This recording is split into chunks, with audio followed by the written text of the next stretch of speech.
people for that Satan, I keeps it blazing. Cause I can read between the lines, I ain't blind. We unwind what they're really saying, genetically modify what you're tasting. Don't need that college promise, so now you live up in your mom's basement. Redesign time so your mind is always wasted. Program to crave the basics, keep the beta in stasis. Pay the state, kid, you're in debt for being born. Messengers are more than just the price for being warned. Don't be alarmed, disconnect from their machinations. Stop subscribing to the folly of own nations. Bone breaking ain't the answer cause they seek the ownership of souls. Spread the seeds and watch them grow. Break the chains of control. Break the chains of control. Sweet eternal balance of all that is good, true, and beautiful friends. Welcome to your Tuesday night edition of Rogueways. It's just me tonight, and I hope you can hear me. We always have the audio shit going on. What's up, Tricky Woo in the chat? So, y'all, I want to talk to you about censorship today. It seems to be the big topic. It seems to be coming at us faster and faster. We seem to go through this every once in a while where we have like waves of censorship that come and crash and sweep a bunch of shit away, and then people rebuild and rebuild, and then we get, you know, kind of complacent, and then we get more waves of censorship coming. And right now it is ridiculously aggressive. There's so much censorship going on. So we're going to talk about all kinds of different aspects of censorship. And that's what we're going to do. That's going to be the time we have tonight. Oh, good. You can hear me. I like it. I am personally censored from my Facebook right now. We'll talk about that. It has absolutely nothing to do with anything except, I think, the election, and which is funny because I'm not really on one side or the other, but I guess I need to be censored anyways. Oh, the fun we have. So, let's talk about a few things first. I always like to remind you guys of my site, rogueways.org, also known as CoreySharman.com. There's all kinds of stuff here. Of course, there's Censorship Sucks, is my most recent post. And the reason I am highlighting this is because I want everyone to know that I do have backup channels. I almost never use them. DLive I stream to every time I stream. So DLive is on right now as we speak. But DTube and BitChute, I just have them. I've had them for many, many months, if not years. I don't really remember. I know I've had the DTube for years. I think I've had the BitChute for... I don't know. I don't remember. Anyways, I don't really use them because it sucks to have to do multiple platforms and upload things everywhere. Blah, blah, blah. But here's the links to them on my site here. They're also below me in whatever way you're watching. They should be below the video in the description of the video. So I highly, highly encourage every single person watching right now who likes Rogueways to go find these other outlets because these might be, you know, the thing to go to if I get deleted from YouTube, God forbid. I don't agree to that. Who knows? They do whatever they want, right? And I liked this quote that I threw up here, obviously, because I threw it up there, but we'll just look at it and read it for a second. It says, submitting to censorship is to enter the seductive world of The Giver. I don't know if you guys read The Giver. It's a really easy, really short, seeming utopia that's actually a dystopia. It's a pretty cool look at how things could be. Anyways, submitting to censorship is to enter the seductive world of The Giver, the world where there are no bad words and no bad deeds. But it is also the world where choice has been taken away and reality distorted. And that is the most dangerous world of all. And boy, do I agree with Lois Lowry on that. She's the writer of The Giver, the author of The Giver, and it's true. So here's those links. If you want to go follow me on those other places, just in case this one disappears, I would highly appreciate it. And I would be nice to stay in touch with you guys. Oh, I forgot. I used to do this. Is that better? I think that's better. Anyway. So yeah, there's that. Also, in general on the site, there's cool stuff that you guys could do. The Compassion Fund is still going. We've got $100 or so donated by people. You guys are amazing. I love it. If you want to keep donating, I would love to get that Compassion Fund as big as we can make it. This is for all of us. If there's people in our community who end up needing something, if there's people who want a tarot reading or a guidance session and they can't afford it and they feel like they're in crisis, then we can use it for that. We can use it for whatever we want. And you get prizes for donating. There are so many prizes. There's Organite plaque, there's Organite earrings, there's 2 copies of Greatest Forgiveness, there's a copy of Everything You Know Is Wrong by Disinfo, and there is a copy of Howard Zinn's People's History, the graphic novel. Those are all available to you when you donate to the Compassion Fund, and you do that by going to paypal.me/Corey Sharman, which is my pen name. And you can donate and just say in the note, this is a donation for the Compassion Fund, or just say Compassion Fund. If you want to pick one of those gifts that you would like to be in the drawing for, then you can say which one you prefer, or just let it be open-ended and see what you get. So yeah, I really appreciate the people who are doing that. And as always, if you click on shop, you are taken to some cool gear. There's irreverent merch, rogue gear, the Organite that I make. There's all kinds of pendants and plaques that you can do. They're very powerful energy accumulators that you can keep in your home, in your car, on your person, or anywhere else. And then you can also get a tarot reading while you are here. Defund universities ended up in the classes and tarot section. I guess I'll fix that. But that is a fun shirt that Sasha came up with. So you can get that shirt now. A couple people have bought that shirt. I love it. Defund the universities, because we know we're all paying for it, and yet it's being used against our society. It's being used to brainwash people into wanting to destroy our society. So defund the universities for sure. There's been a couple good ones Sasha also came up with. I was awake during the coronavirus, or during the corona pandemic. So that's another shirt you can get in the irreverent gear section of the shop. But anyways, those are the things you can do on rogueways.org. And it's also a good place to, actually, when we're speaking about censorship, you can scroll down to the bottom here and join the email list. And I don't send emails out to you guys. There's 460 people almost who are subscribed. It just notifies you when I publish a post. But same difference. If I were to get deleted from YouTube, I could put a post out and you could come figure out what the backup is. So that's also a good way to keep in touch if you want to. Before we move on, also Subscribestar. I do not see Subscribestar purging people like Patreon did. So far they haven't, at least. And so it's a safe place, it seems, for now.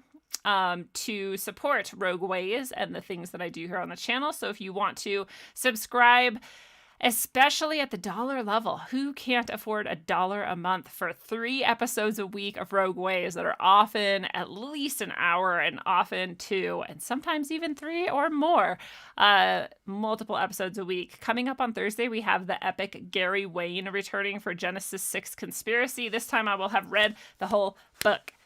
And we'll be able to talk about anything. That book is a Bible in itself. I don't know if you guys have seen it, but it's amazing. Anyway, please come subscribe on Subscribestar. That is the best way to support Rogueways and support me in doing, making content that you love and that I love, and we can keep enjoying this forever. Also, especially since the tarot reading prices have gone up, this $55 level is an amazing deal to get a monthly tarot reading. So that is the best tier according to me. I'm kind of ripping myself off, and I don't know how much longer I'm going to keep it at that price, but that's what it is for now.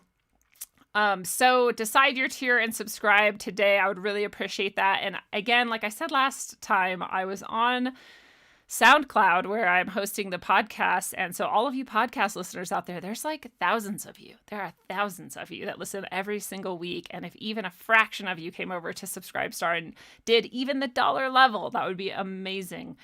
So please consider doing that. If you found value here, consider giving value back. All right, enough about me. Oh, wait, there's more. Wait, why did I? Oh, because I didn't have this as a post when I was planning this show. But there's more of my backup.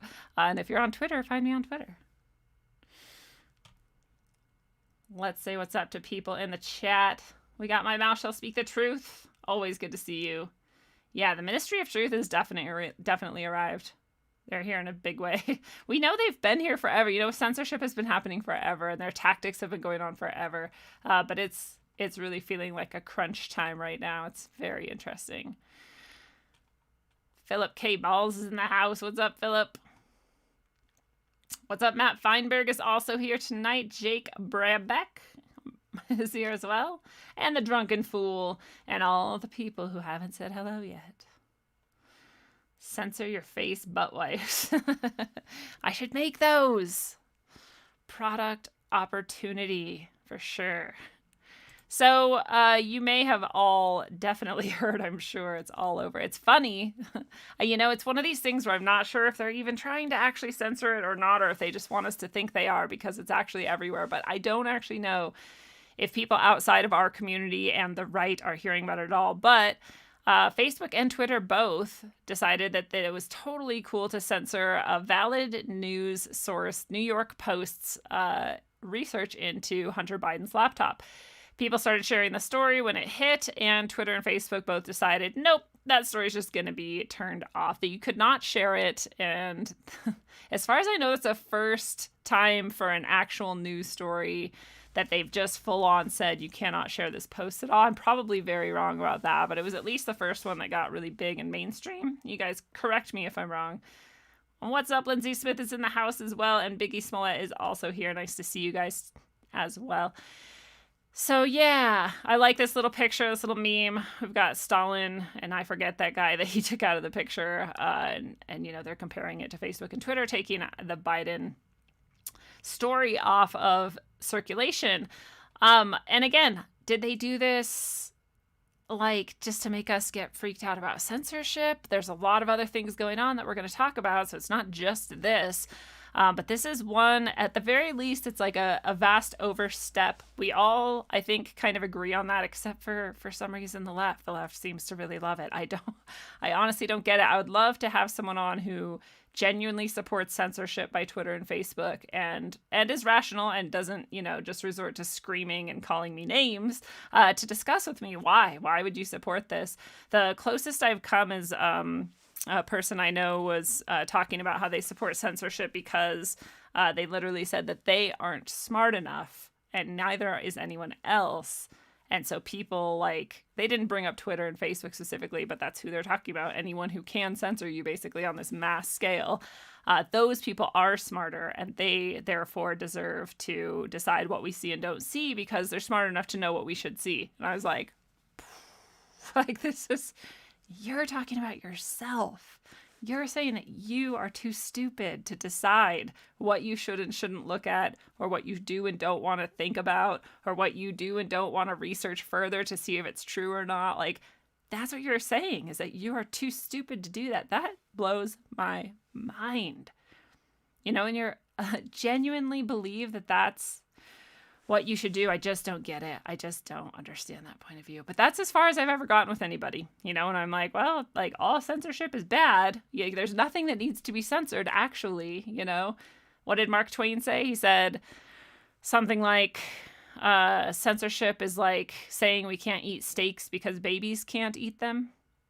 I was like, that's a pretty good point, right? Then that's kind of what he's saying. He's like, there are some people who cannot handle information and therefore nobody should have access to it because smarter people than us will decide which information we need. You have a lot of trust in people, basically. You have a lot of trust in people if you're going to say that they should have control over what you should read or not read or see or not see or whatever. And we could talk about porn and snuff and whatever. I just think that for now, we can always leave that in another category and say everything outside of porn and snuff. You should probably have a really deep dislike of censorship in any area outside of that. Again, willing to talk about porn and snuff and whether or not we should censor it, but everything else, I just don't get the argument. There's no argument that has made sense to me yet. There's just excuses and rationalizations to sort of continue going along with a storyline that is bullshit and you don't want to admit it. That's crazy. But the rogue peeps are in the house. We've got Nachiketa here again. What's up? From India.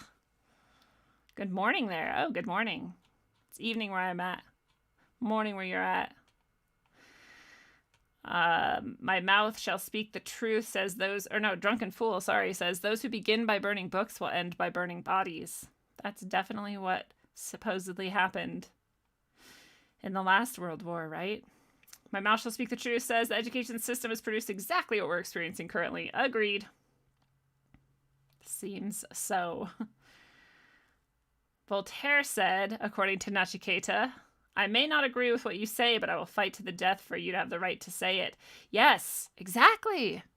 And that is exactly how we should all be. Who cares? When Alex Jones got censored, people were like, oh, but he's crazy anyway. Who cares? He should be able to say it. Everyone should be defending him. Left, right, center, everything.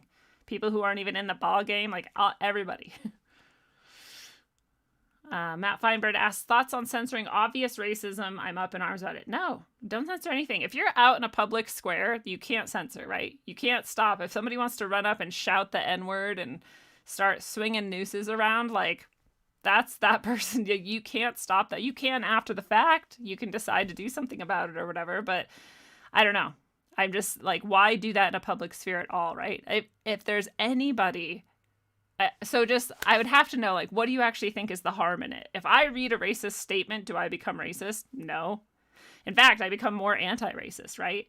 I have even more compassion because I'm like, wow, some people are really hurtful out there. That sucks for A, B, and C group of people, right? And if there's somebody who it's directed at and it hurts them, like, I mean, that's hurtful. That's life. Things hurt sometimes. Like, we cannot control that at all. And really, that's up to you to shore yourself up and learn how to be somebody who can live without the constant, like, buttering and soft patting of the masses, you know? Like, things are going to suck. People are not always going to be good. So, no, I don't think you should censor anything. Content should not be censored, as far as I'm concerned, except, again, snuff, and then, like, maybe porn in some cases. Like, I don't think kids should have to suddenly, like, wonder whether or not they're gonna, like, come across, like, crazy porn, or, like, I get that level of censorship, but even that, it's not like censored. It's restricted from view on certain times and certain platforms and certain places, but we all know that, like, you don't just let your kid go wander through, like, a, you know, I don't know, bookstore or whatever, just let them look at whatever they want until they're a certain age. Like, you always are sort of constructing the world that your kids get to be a part of.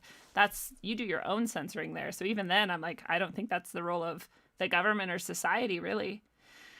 I think it's the role of the parent. What's up, Billy Harmon? Nice to see you. And Bonnie's in the house. What's up, Bonnie? Regan is here as well. What's up, Regan? Billy Harmon points out, how we react tells us so much about ourselves. That is true. So true. And yes, Jake, you're right. You have the choice to give people's energy power or not. Like, that's the other thing. We don't really have to even censor each other, right? There's just people who will, like, if you're in a giant room of people and everybody's chill and cool and hanging out, there's a huge mix. There's, like, men, women, in betweens. There's black, white, in between. Like, everybody's just hanging out, old, young, whatever. And somebody comes in and they're like, man, like, fuck women. Like, most people will just be like, okay, and, like, like, walk away or turn away or, like, go into another room or, like, push them out of the room and lock the door. Like, people take care of themselves. We choose who to, like you said, give energy to and who not to give energy to. And nobody needs to do that for us. If you want someone to do it for you, I think it speaks volumes about you. Like, why don't you want control of your own life? Why don't you want responsibility for your own set of experiences and responses? It's very interesting. Oh, interesting. Drunken Fool says the scariest part about the burning bodies quote was that it was made by Heinrich Heine about 100 years before World War II, and he was a German. What? Is that true? That's so incredible. Bonnie says we learned in high school how to research and think critically. And right then I was like, wait, what? You did? Most people don't. Good for you, though. I hope so. That was my whole goal as a teacher of high school, was to teach critical thinking and research skills. But nobody else had that as a goal, apparently. Anyway, she goes on to say we should be allowed to listen to whatever we want and discern for ourselves. Absolutely. Not a big fan of racist tribalism, but I don't let it get to me, Matt says. Absolutely, exactly. Like, there's people all over the world who has ideas and, you know, behaviors and actions that I want nothing to do with, and so I don't have anything to do with them. I'm in no way interested in making them change their mind or their behaviors, unless they're hurting innocent people, you know, or, like, affecting our whole community or society, and then I'll try to figure out, like, what we can do about it. But I don't care if people are racist. That's their problem. Like, it's none of my business. Yeah, leave people alone. Let them do what they want to do. Treat people how you want to be treated. Exactly. Nachiketa says, let people speak their piece and let them form their group and let them live the consequences of their beliefs. Exactly. Natural consequences will take care of it. Like, you know, or they'll learn and grow eventually. Like, it's none of my business. At least, again, I'll use whatever opportunities I have. If somebody comes up to me personally and they're like, Lindsay, I really think that, like, yellow people are stupid, I'd be like, wow, like, why do you think that? That's a crazy thought. Like, what's your evidence? And do you think that that's appropriate? And, you know, like, I would try to talk to them about it, but I'm not going to go out of my way to find these people and try to change their mind about things. And that's why I think it's so weird that that's what we're doing. We're in the midst of this Facebook, Twitter rebellion on thinking. And they're like, no, you can't even look at this content. You can't even consider this content. That's how dangerous we've decided it is for you, is that you can't even encounter it. That's what's going on. Like, that is insane. It's insane. And again, is this, you know, New York Post story on Hunter Biden and the laptop thing, is it even real? I don't know. Like, did this guy actually leave his computer at it seems kind of fishy. Like, why did he leave his computer at this repair shop and, you know, didn't pick it up or whatever? It's pretty weird. But also, if he actually is a crackhead, weirder things have happened. And who knows if he is or not. But the other thing, I'm like, well, do we imagine that any of these people aren't completely screwed up drug addicts of various types and levels, whether they're alcoholics or, you know, crack addicts or cocaine, whatever, you know, and like prostitutes and all? Like, we've known this forever. This is not big news. That part's not in any way astounding at all. We're like, okay, yeah, another rich kid who never had to do anything for his wealth is like doing drugs and being an asshole. Like, that's pretty normal, actually. So it's not shocking to any of us, you know. And yet, is it believable that he dropped it off there? And like, not really. And at the same time, I've worked for many rich people, and there is a lot of like, I mean, all the people I've worked for, I love dearly, but there's a lot of like, you just sometimes have so much stuff. And so you have so many things and so many things to do that you just like let a lot of it just kind of go, and you may forget like where all of your electronics are or whatever. And it's like, I can see it. I could see him just like, oh yeah, I need to get this fixed. I'll drop it off. Oh, I totally forgot that existed. And I've like been in Dubai and whatever. And, you know, I can see that happening. So it's possible for sure. It's definitely possible. I don't know how likely it is. I don't know if it's real or not. It's most of the stuff that happens tends not to be right in the end, or it's all like manipulated to get a certain result from us. So again, it could be real pictures and real emails, and like he didn't actually leave it there, but they like are doing this to get a certain response to it. Like, that could all be true. It could all be true on various levels, and it can all be bullshit on various levels. So who really knows? But again, either way, there is censorship going on about it. Twitter has the Twitter. I just said the Twitter. Twitter has censored it. Facebook has censored it. The mainstream media seems not to be talking about it. Joe Biden hasn't been asked any questions about it, allegedly, like whatever. All this like dog and pony show stuff is going on, and we're at least meant to believe that the mainstream news isn't covering it, and that this censorship is happening. And more shocking than any of that is people's response to it. People's like celebration of it. People are like, oh, good job, Twitter and Facebook. You have censored that. That is fantastic. Like, that's crazy to me. That is insane. Again, I don't care what side of any spectrum you're on. I would still fight for your right to be heard. Period. Even if you're a racist, unfortunately. So, yeah.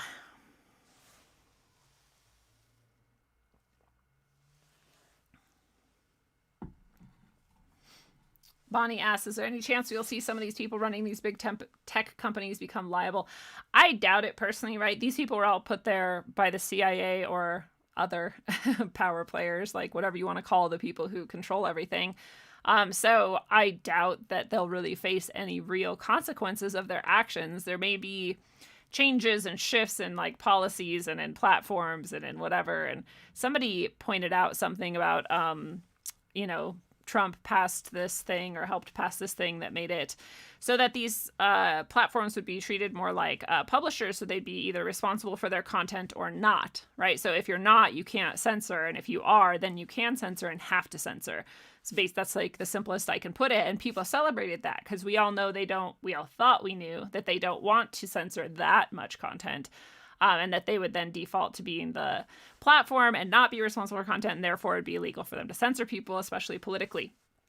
However, this person was pointing out, that's the perfect ruse for them all to kind of go into complete censorship all of the time and be legally supported in that. So we may be just seeing the start of that here, where they're like, boiling the frog and getting us used to this, and no one's really that outraged, so clearly nothing's going to be done about it. So that could be the whole game, really. So yeah, no, I don't think that anybody will be held liable. It's a great question. My mouth shall speak the truth, says Niemöller. First, they came for the socialists, and I did not speak out because I was not a socialist. Then they came for the trade unionists, and I did not speak out because I was not a trade unionist. And the poem goes on, and eventually it says, and then they came for me, and there was no one left to speak out. And it's true, and that's the exact principle why you should speak up for everybody to have their rights, no matter if you like them or not. And that is why I was a judge in a mock trial in high school, and I was ruling on the case of these Nazis that wanted to march in the street, and everybody got really mad at me when I ruled in favor of them being able to march. But I was like, well, if they don't have their free speech, who does, right?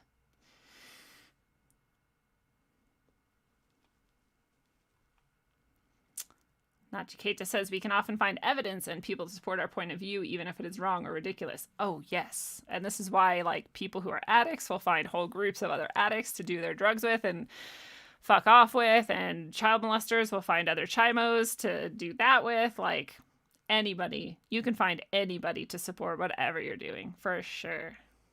This is why it's so vitally important that each of us takes care of ourselves and becomes as healthy as we can be, so we support less and less of other people's bullshit because we've gotten rid of more and more of our own bullshit.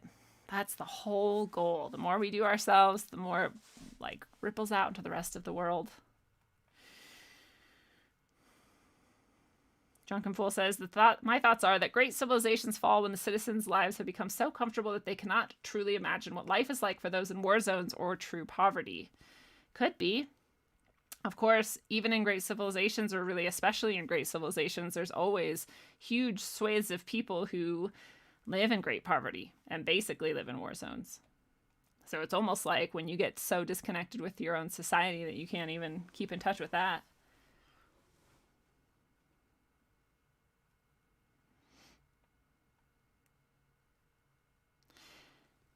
Yeah, the New York Post, but the New York Post tends to be like the only like rag left that will post anything, or rather publish anything that's like critical of the Democrats or the Democratic agenda, which is interesting because, again, I don't know how much of that is just pure bullshit. Like, this is just the sort of divide as we've been led to see it. And what's really going on is, as always, there's only one party, and it's the party of money and power.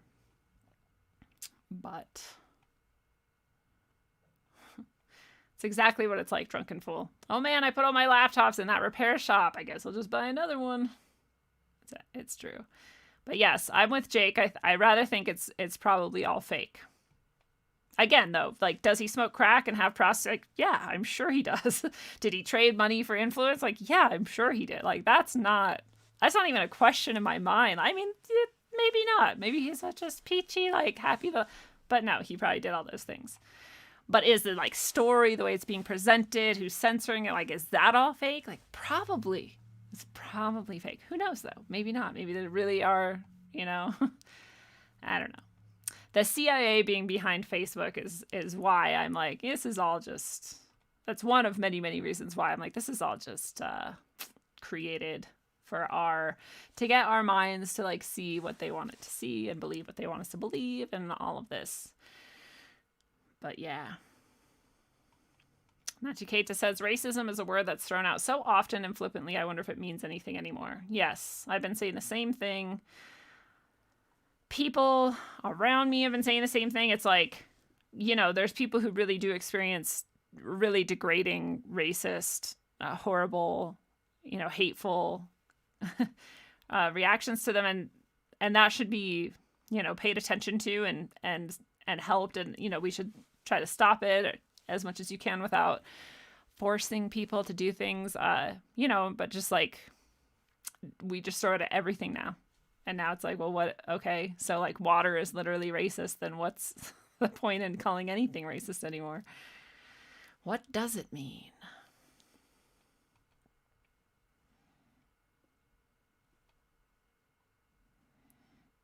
Yeah. Good point. Drunken Fool says Americans no longer seem to understand there's a difference between racism, bigotry, and prejudice. Exactly. It's really we have no understanding of words anymore, really. This is the whole new speak agenda, right? We'll get less and less words and they'll mean less and less, and soon no one will be able to make meaning out of anything. We'll just go to work and eat our pink slop and drink our shitty gin and smoke our shitty cigarettes and then die young. I won't, but that's the world that I think some people want.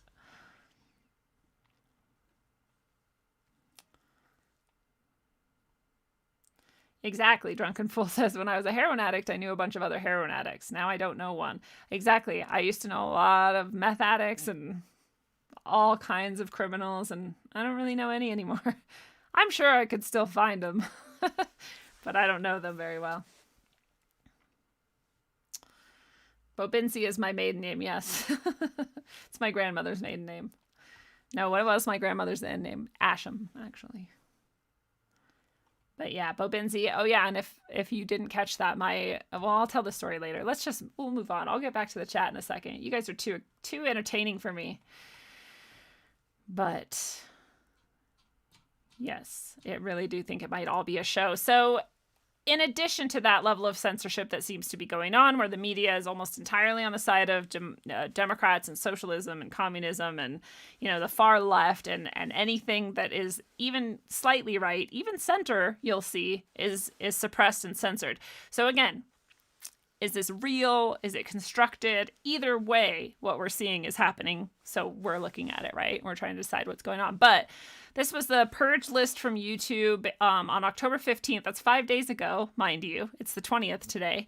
And on that day, we had Destroying the Illusion had been shut down by YouTube and deleted. So had Red Pill 78, Praying Medic, Joe M., In Pursuit of Truth. These are some huge channels, right? 100,000 subs or more. X22 Report, Edge of Wonder, SGT Report. I'm saying, because some of these I don't actually recognize, but a lot of them I do, like In Pursuit of Truth and Edge of Wonder, SGT Report. SGT Report is huge.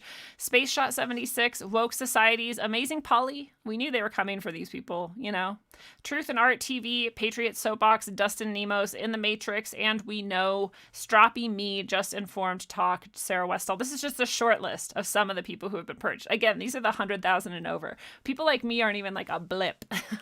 If they come for me, I won't even be on a list like this. So who knows how many, like hundreds or thousands of other channels also got deleted. And this is just as of the 15th. So people were saying like the 15th is when this kind of started, where they were like really cracking down, I guess, in, the lead up to the election is what we are supposed to assume, I believe. Twitter has also suspended people's accounts. Like the Trump War Room account, I guess, was a really huge, like right-wing sort of Twitter account. It got literally blocked from being able to post anything. I just want to throw in here that we're also still suppressing religion in this country that guarantees you the right to practice your religion freely. And Jewish. This is like, you would think Jewish people would be the one protected, like we're never touching them again, like this, you know what I mean? Like people would be the most sensitive about that.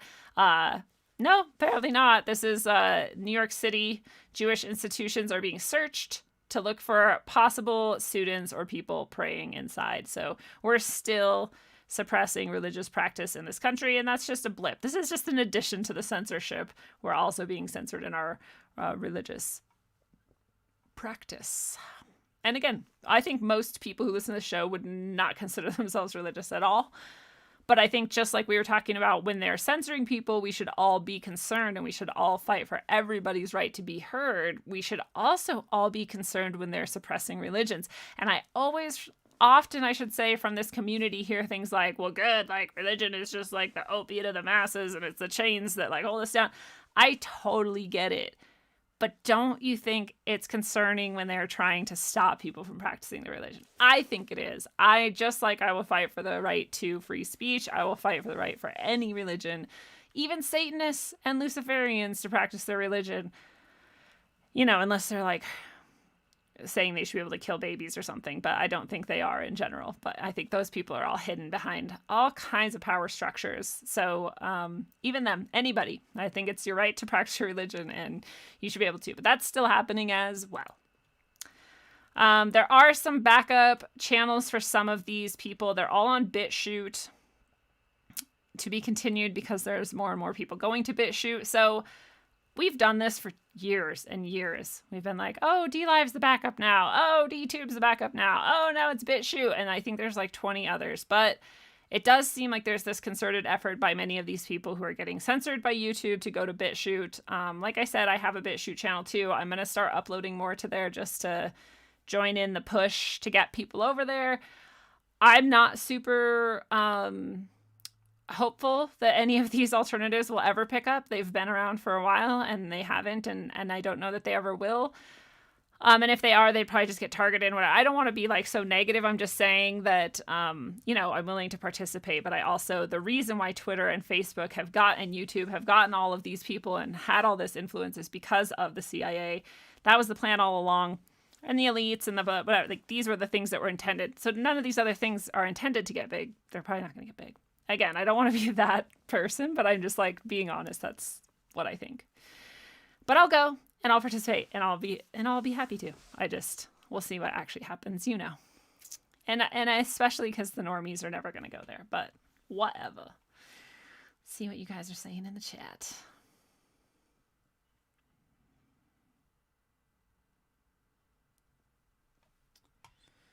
Yes.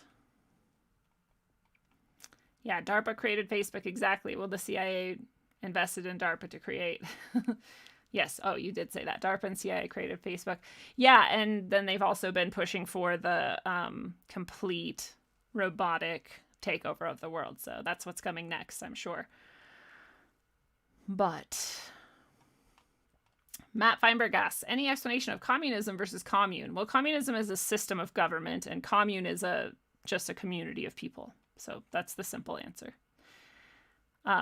I should say communism is an economy. It's a system of economy, but it is in practice, it's a communist state that puts that communist economy into action and manages it. So it ends up being a system of government as well. Whereas a commune is literally just a group of people living together in a community. However, they share the exact same economic principles, which is that everybody contributes to the large pot and then anybody can take out of the large pot. Even if one person put in 5 times more, the other person can still take whatever they want. That's the basic economic principle of it. So I hope that answered the question. So it was interesting. We just had David Stiffen on the other night again on Sunday, and so go watch that episode if you missed it. But he really emphasizes when you're living in an intentional community to not go down the path of communism or communes for a very specific reason, and that it is very destructive, actually, but that you can definitely be, what would the right word be?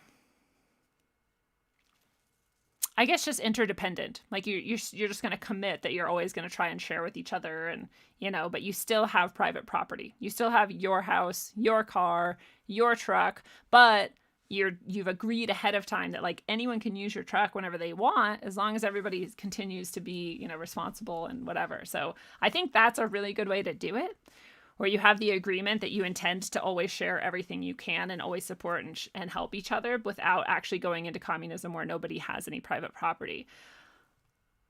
I like that. I've seen that work. There's communities that when I was very young, I was lucky to be able to hang out in, and they're still going today. And they were not communes. They had private property. So I do think that's the way most communes fell apart. And a lot of people are like, oh, that's because they were infiltrated. Maybe, but also people who don't have any accountability or self-responsibility, they fuck everything up if you let them. That's my experience as well. Hiram Beck is here. Yeah, everybody head over to BitChute. I got my link down below. Check it out. You see these ones on the screen. You can find them here. I'll give you the link to this tweet in case you want to go find some of these.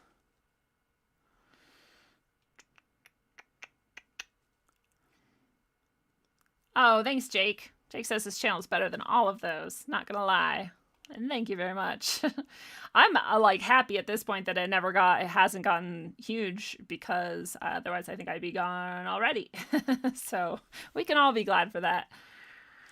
But thank you very much. Yeah, that's the other thing. My Mouth Shall Speak the Truth points out. This shows that the controllers are either worried or the next phase of the plan is coming, and maybe both.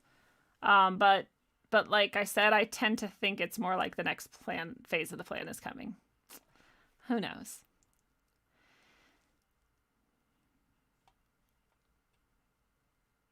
Yeah, a lot of people, Matt points out, are still on the JOO conspiracy. I'm not even gonna say it because they're gonna delete me for that, on that whole thing. And it's like, there's a lot of rabbit holes you can go down in connection with that. And there's a lot of very compelling, interesting things. When it comes down to it, though, any person practicing any religion on the regular level is just a person. They're just people. Like, nobody's in on any big thing. The people who are at the top, yeah, sure. But like the people at the top are just rich. And there's other rich people who are not in that specific religion or ethnic background who are also part of it. So it's like, you get to that point and you're like, okay, let's move on. But hopefully any of that made sense.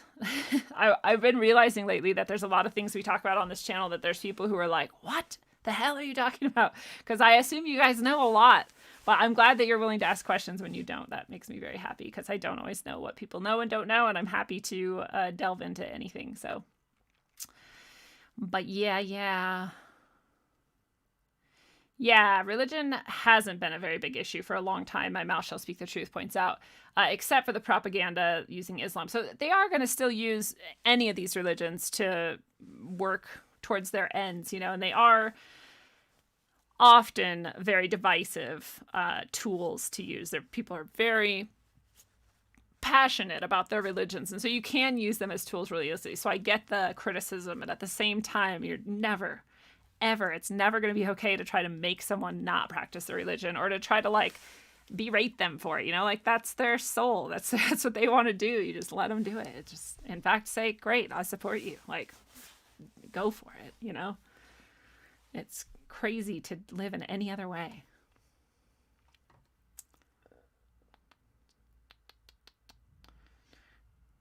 Yeah, I like that. 100 days at a time. Welcome to the chat. They say, print off leaflets, go hand them out, talk to people in lines. We're back to person in person. It's true. We should be person to person as often as possible. It's getting harder. Got to stay 6 feet apart. Got to wear a mask. But we can still do it. People still have hearts and souls. Oh, thank you. Thank you for saying that Rogue is very positive. I like it. I try to not hide from the darkness, but also always bring it back to the light. Abe Williams, what's up? Found me through Sam Tripoli. What's up? The Swarm is the best. Well, I mean, after the Roguesters. But the Swarm rules.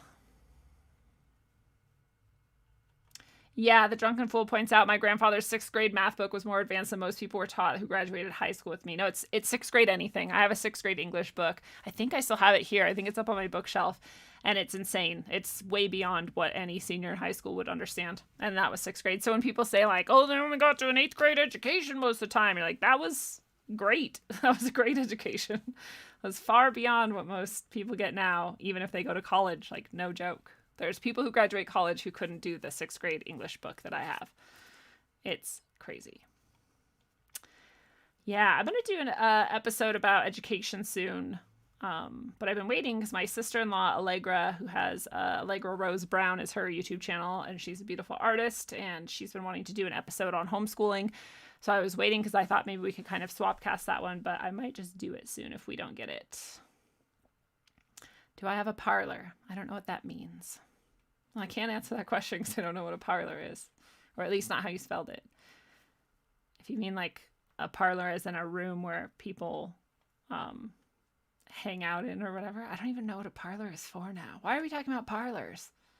That's so random. Sometimes I feel bad for the people who are listening to episodes like this on the podcast. What's up, podcast people? Because It gets so random when I'm talking with the chat sometimes. But yeah, the second wave of lockdown does seem like it's coming. Who knows? According to this leaked email from Canada, it's pretty crazy. Maybe I'll try to find leaked Canadian email. I don't know if that's going to pull it up. Is this it? Yeah, that is going to be it. So we'll get to that too. But a BitChute link to what? No, because these links aren't actually spelled out. As you can see, they're all cut off. I mean, I can paste this, but I don't think it's going to work for you. Sorry. You don't actually have to do Twitter to see those links, but oh, it did copy and paste them all. There you go. Now you don't have to.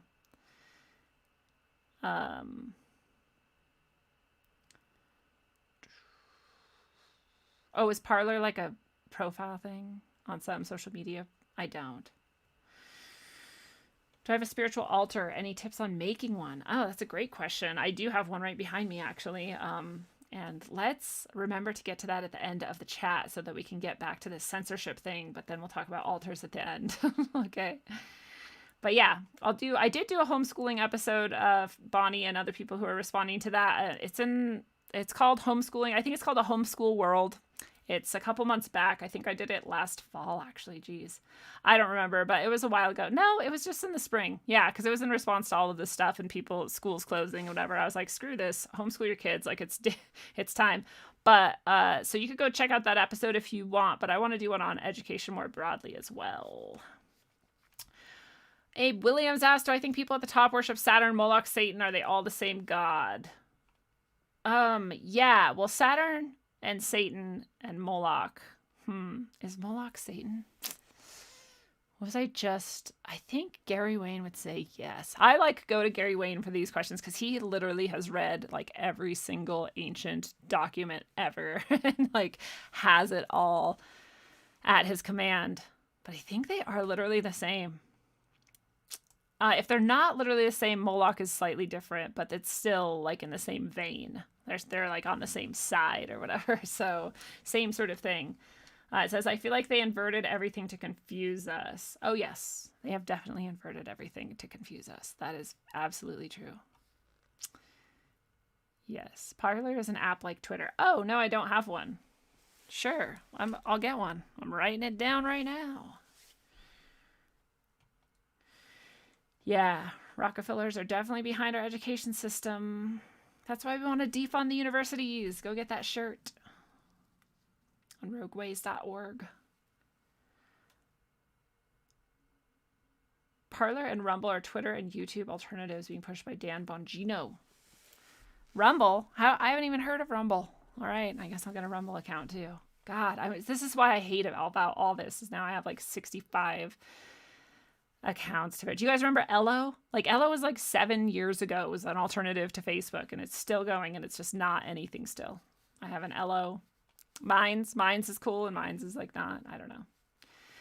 Moloch is Satan's general, Bonnie says. Okay, thank you for clarifying that. Homeschooling and loving it. Woo! Go Lindsay. Right on. Moloch is, I don't know if he's the god of child sacrifice, but people did sacrifice children to Moloch, yes.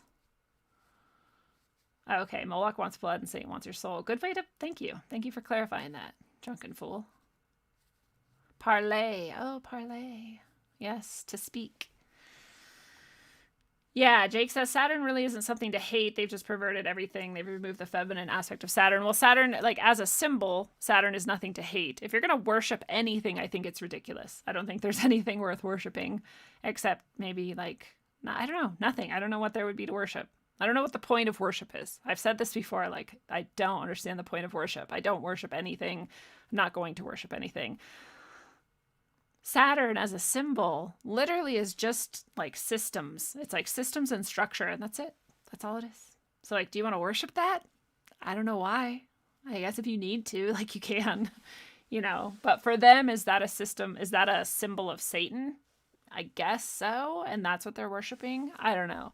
There's an entity though, like Moloch, or an entity like Satan, like that, like gets me like a little bit like, what are you doing? More than the idea of Saturn. Like, literally, Saturn to me is just a symbol. But that's my take on it. Andrew Lockwood asked, do I personally meditate? Yes, I meditate every day. I have 1, 2, 3, 4, 5 meditations I do every day. I think everybody should meditate every day. That's what I think. Locals was started by Dave Rubin. I like Dave Rubin. For like a normie guy, he's pretty cool. Lavendra is back. What's up, Lavendra? Yes, people sacrifice children to Moloch. See what I mean? I'm like all over the place when I talk with you guys, but I love it and I love you. So, Nachiketa says, worship is a sort of expression of devotion. That's what I'm saying though. Like, who would I ever be devoted to? No one. There's nothing that I would ever be devoted to except, and it sounds really selfish maybe, but like myself, you know, I'm devoted to making sure my own soul is as pure and true and beautiful as it possibly can be. And that's the only thing I'm devoted to. Involved in that is a lot of commitment to other people and their well-being, but I don't know that I'd call it devoted to them. Still devoted to me. Baal and Moloch are the same entity as far as I know. In fact, according to our IDF investigation with Phoenix Aurelius, like 3 or 4 episodes back, of his episodes, I mean, Baalam Moloch is the name of the entity that, it's just one entity, and that's the entity that a lot of these elites do their blood sacrifices to and are connected with. Jillian Griffle's in the house. Yeah, Matt knows what I'm saying. Devotion to self. Not in like a shallow self-serving sort of way, but in like a, yeah, Jillian gets it. Self-care is soul care. Devoted to defunding the universities. Yeah. So, whoops.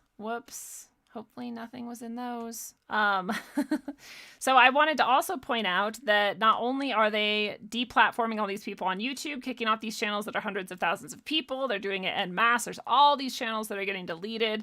But the Last American Vagabond, that's another really big one, who's been messed with for a while, and has already had to make like backup channels and stuff. They've been kicked off again, but they've also taken away his Gmail. Can't even get into his Twitter. So it's like they're going beyond just deplatforming people and just saying like this is a dangerous message and so we're going to get rid of your channel. They're like, you literally can't even check your email anymore. That is crazy. This is beyond what we have seen. It's beyond what I myself expected this early. I guess I always just think it's early in the game and it's much later, but I always want to hope that it's like not as late in the game as it might be. But yes, Proton Mail is a very good alternative. 100 Days at a Time points out, we've always known Gmail is a piece of shit. It just still sucks because you have your Gmail. Like, I've had my Gmail since I was a teenager. I'm 38 now. I've had it since I was like 18 or something, maybe even younger. And to get rid of it, like, sucks. I've had it that long. All these people know that. Anyway, you know what I mean. It just, they've taken away his Gmail and his Twitter now too. Freeman Fly has been talking about this forever. Freeman Fly is like the original getting banned from everything before it was cool. And he's also been locked out of things like that before. It's not, again, it's not like astounding. It's just, it's fucking crazy. Like, this is where we're at now. They're just kicking people out of their emails and Twitters. Also, as I was getting this show together today, I saw this. It's from the 14th, so I guess it's old, but I just saw it today. Ice Age Farmer, their Discord has been terminated. So their Discord server has been deleted because they spread misinformation. I'm like, okay, period. Like, the end of the story. Every single Discord server spreads disinformation. There is always going to be some lies on any platform, any person, even if they know it or not. Like, lies and disinformation are going to happen, and misinformation, I should have said. That's going to happen. So it's a shitty, stupid excuse to just get rid of someone that they have targeted. So anyway, they have this alternative, though I was happy to see Gilded. So we're getting all these alternatives thrown out in the chat. We can throw Gilded. Yeah, exactly. Even Discord. Exactly. I'm with you. I was like, this was actually surprising to me. Again, not because I thought they couldn't or wouldn't. I just didn't really think we were there yet. And apparently we are. And then we go back to like, why are they doing all this? Well, they're doing it to get people like us to say, oh my God, this is where we're at. So we want to be careful about our response to all this. But Gilded is an Gilded.gg, I guess. And I haven't vetted this. I'm just putting it out there. If you want an alternative to Discord, that's apparently an alternative. And apparently Christian, the Ice Age Farmer, is on there. I'm still waiting for him to come on Rogue. Maybe it'll happen. I liked this meme just because it reminds us that book burnings don't just look like burning a bunch of books. They also look like videos being removed, channels being removed, Facebook's being removed, Twitter accounts being removed. And it's the destroying of information because it challenges popular opinion. And it should be considered as the opposite of civilized. And I wanted to get into books because, somewhere up here I have something about books. I guess it got out of order. But yeah, now PlayStation is also in on the game. I mean, this is the surveillance state. It's in every single electronic device that we have. And we also have known that for a long time. But we also, I don't know, if you're like me, you just kind of like, well, I'm still going to play a game now and then. Like, God, can't I just have some aspect of a normal life? But that's the trap. That's the trap.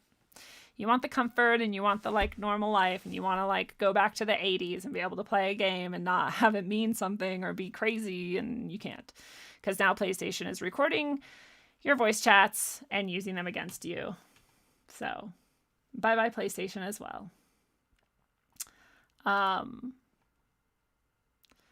leave this little meme up here for a second while I look at the chat.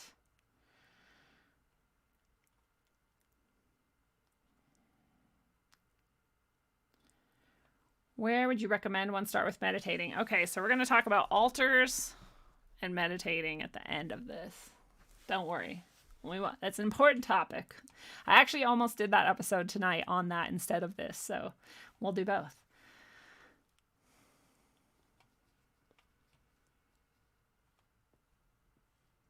Ooh, Lavendra. Lavendra Unicorn says, I'm a pagan as well, but I'm dying to see some videos from flat earthers connecting electromagnetic frequencies of our ether with the spiritual dimensions. The connections there are so prominent and strong. Right on. I totally think ether is a spiritual substance. Freemanfly does know his shit. Freemanfly is the OG. Freemanfly is the top. If I like list my like people who I like to listen to and have for many, many years, and he's always been at the top. It was like one of the best days of my life when I got to have him on Rogue. An even better day when I got to go visit him at his house and have pizza with him. It's pretty rad. Yeah, it is really hard to understand why any god would want to be worshipped. I'm like, you're not a very advanced god if you're in, if that's the level your consciousness is at. You're like, worship me. You're like a small, weird child.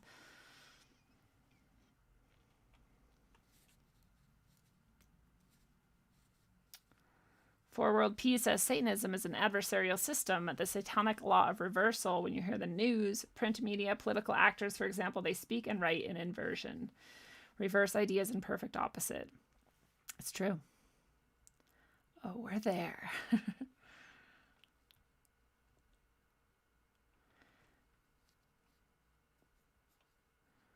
They're even messing with Blaze, like Blaze Media. Is that what you're saying? Wow.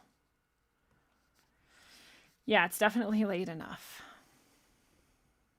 And yes, it is the New World Order, and every country and every corporation is a part of it, or they wouldn't exist. And that's my whole point about these alternatives. Like, we can go to them and they'll be fine-ish for like a time, I guess. But they're never going to be the same because it's not what it's meant to be. But yeah, Bonnie says, I don't need another social media platform. I need a platform to stay connected with awake people, even if it's via news website with comment sections and groups and etc. Hey, you're welcome to go to Rogueways and comment on anything, but I don't really do news, so I guess that's not the same. But there was something that someone was saying today. There's a platform for just lefties. I can't remember what it's called. And I'm saying lefties like they're describing themselves that way. But the people on the left have made this platform, and if you're right at all or even like center at all, they just kick you off of it. Like, very interesting. So maybe we could do a similar thing for woke people. But the idea of what is awake is like so varied. Even in this chat, we've already had, right? Like some disagreements about what may or may not be true. So you could see how that might... It'd be fun though. I'd love it. Red pill everyone you know and meet. You can try. I sometimes try. There's sometimes better to not like be aggressive about it, but not that that's what you were saying. What's up, Dan Wong? I don't know if I've seen you in here before. It's nice to see you.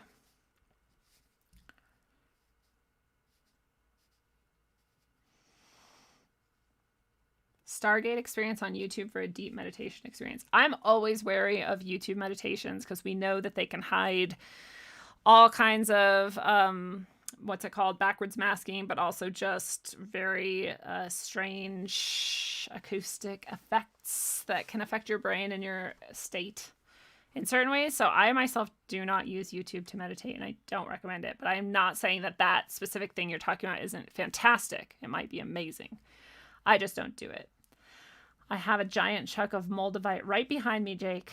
It's on my altar that we'll talk about. Don't talk about Ellen DeGeneres right now. Uh-oh, I did it. Oh, no.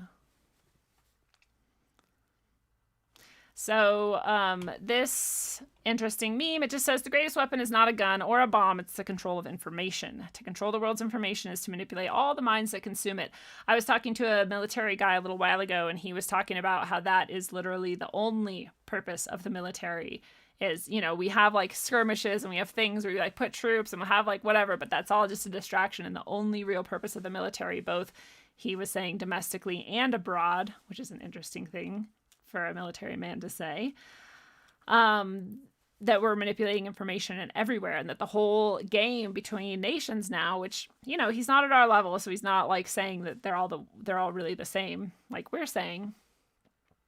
But there's a lot of people at his level, and they operate at that level, and they think that there are those things, and they're operating from this place that between nations and the whole game is really just information. It's all a matter of how many perceptions you can shape and control.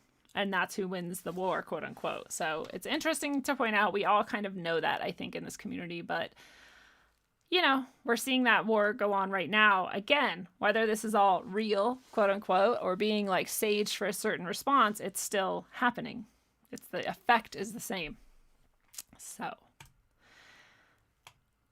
this is another level of censorship that's going on with the vaccines.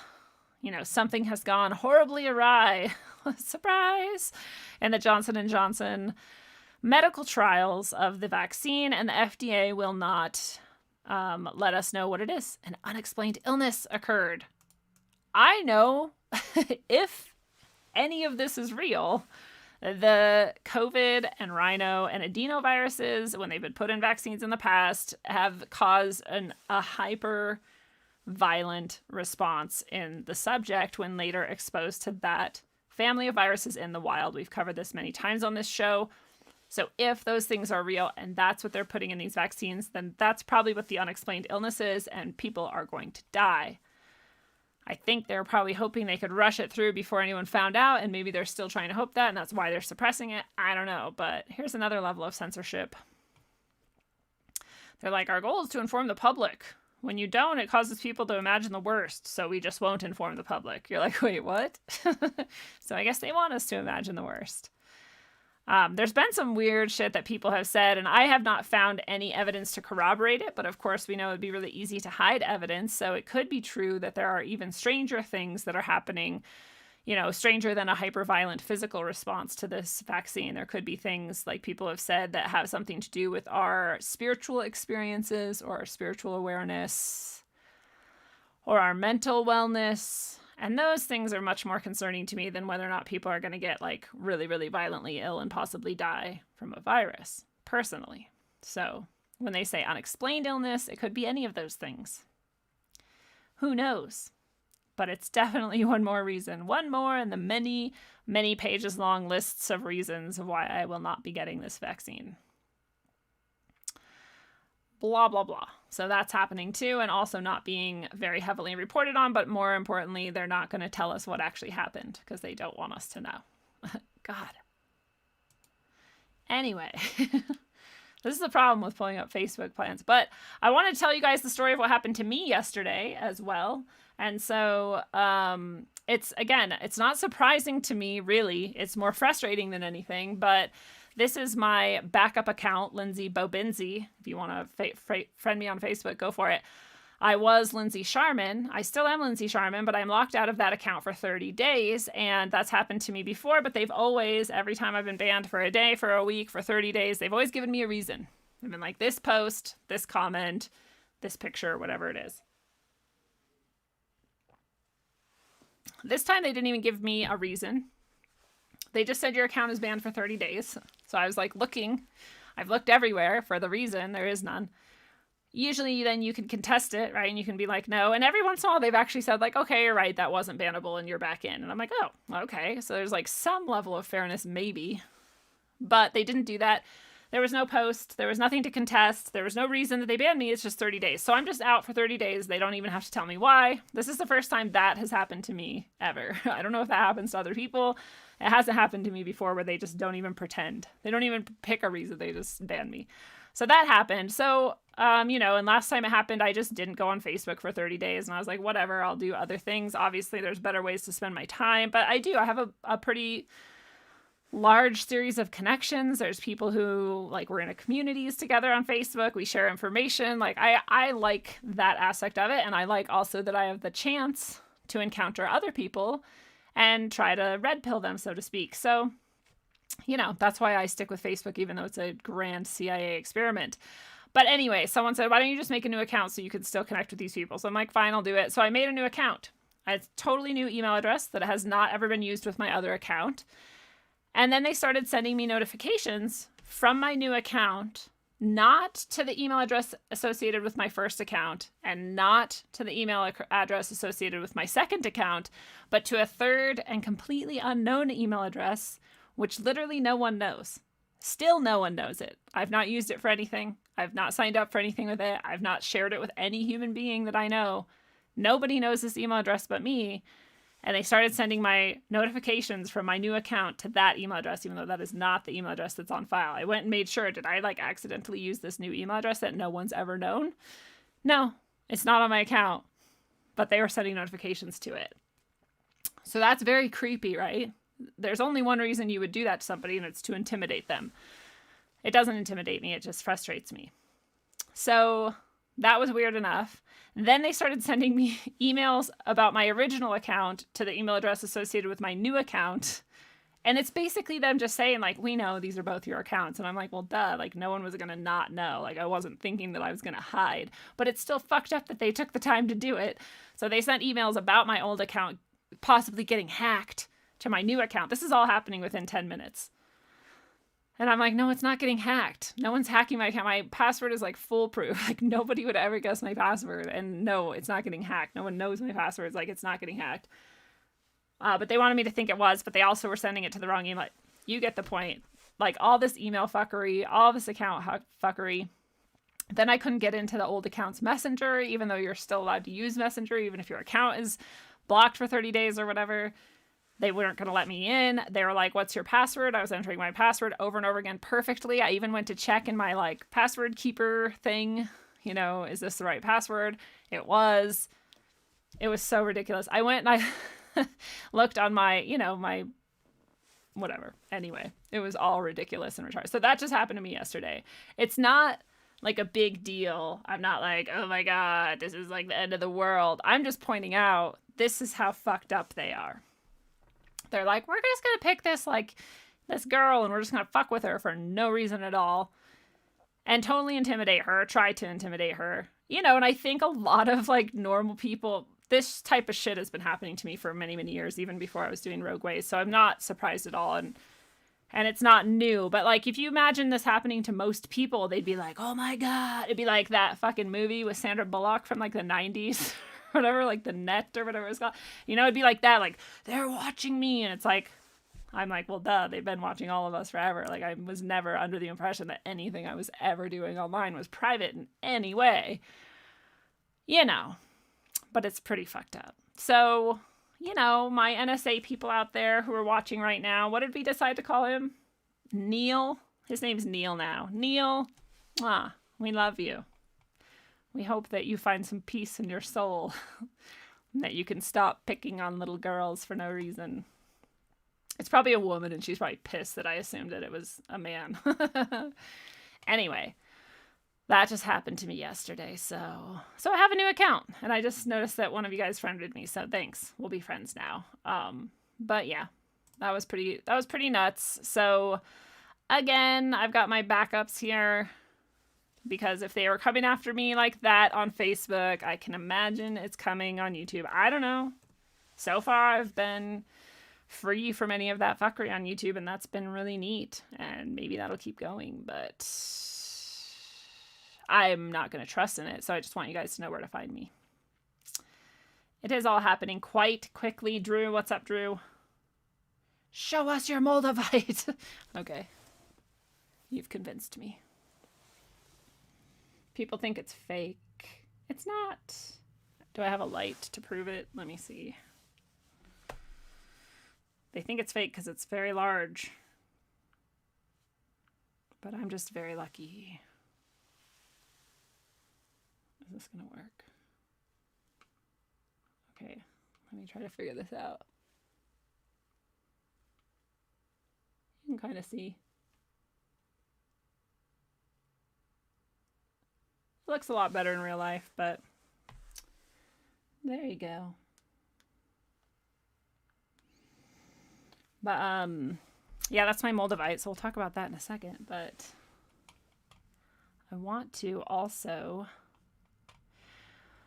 before we're done with all the censorship, talk about this, because someone brought up, is this the final phase? Is this like, the going into the final phase? And, we don't know. We're not going to know. Remember when we thought they were going to kill us all because they had all the coffins and FEMA bought all this ammo? And they still might be. That still might be the plan. Like, that might have just been really planning far ahead of time. I don't know. But we were all like, it's coming any day, and it didn't come. So things can happen, and they can seem away, and then they can never happen, and who knows? But this is supposedly leaked from whatever, a strategic planning committee steered by the PMO. If you're Canadian, you might know what that means. I'm not. I don't know. But within the Liberal Party of Canada, this person is leaking this. This person saying, like, I'm in this committee. I sit with these committee groups, and I'm providing this information to you. They're saying they're not happy doing this, leaking this. But as a Canadian and as a parent, they want a better future. And 30% of the committee members are not pleased with this direction, but their opinions are being ignored.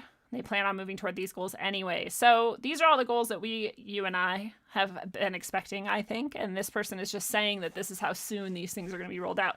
Again, I want to take this with a huge, huge dose of salt because I don't know who this is. I don't know where this came from. Any person could just write this email and say that this is real, and it's not. So we'll all just remember that as we're reading. But it's interesting. So if we are doing all this censorship in gearing up towards the final stage, then this email would sort of support that. And this is the roadmap. Phase in a secondary lockdown, starting with major metropolitan areas by November 2020.